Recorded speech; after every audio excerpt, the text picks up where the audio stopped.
रामपुर नाम के एक छोटे से गांव में मोहन नाम का एक गरीब लड़का रहता था। उसके परिवार में उसके साथ उसके बूढ़े माता पिता रहते थे। सोहन का परिवार बहुत ही गरीब था।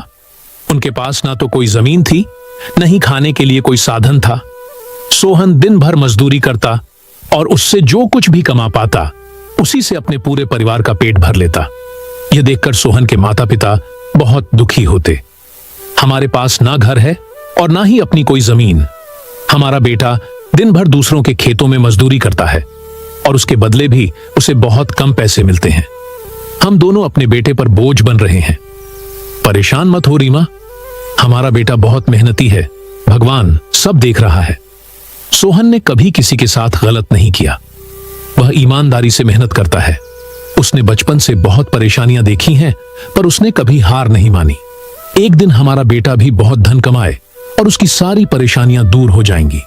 सोहन हमेशा सोचता था कि आज भले ही उसकी किस्मत उसका साथ ना दे रही हो, पर उसे यकीन था कि अगर वह मेहनत करता रहेगा तो एक दिन उसका भाग्य भी बदलेगा और उसकी सारी परेशानियां खत्म हो जाएंगी।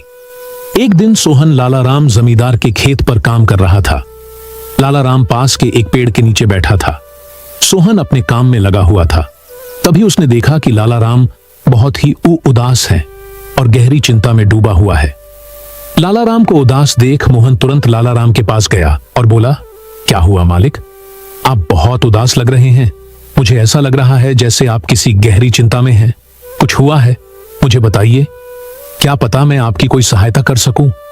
सोहन की बात सुनकर लाला राम को गुस्सा आ गया और वह सोहन से गुस्से बोला, अरे तू मेरी क्या सहायता करेगा, तू खुद अपनी सहायता कर सकता है। क्या अगर तू किसी की सहायता करने के काबिल होता तो क्या तुझे 2 वक्त के खाने के लिए आज मेरी जमीन पर काम करने की जरूरत पड़ती। चल यहां से जा, अपना काम कर और मुझे परेशान मत कर। सेठ जी, ऐसा नहीं है, ये सब वक्त वक्त की बात है। सब किस्मत का खेल है और इंसान को अपनी मेहनत पर विश्वास रखना चाहिए।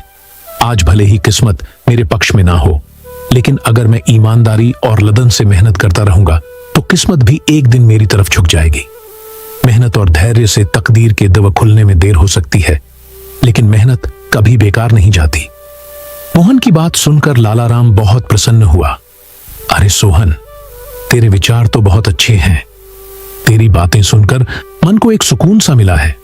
इतनी परेशानियों में भी तू अपनी जिंदगी खुश होकर काट रहा है।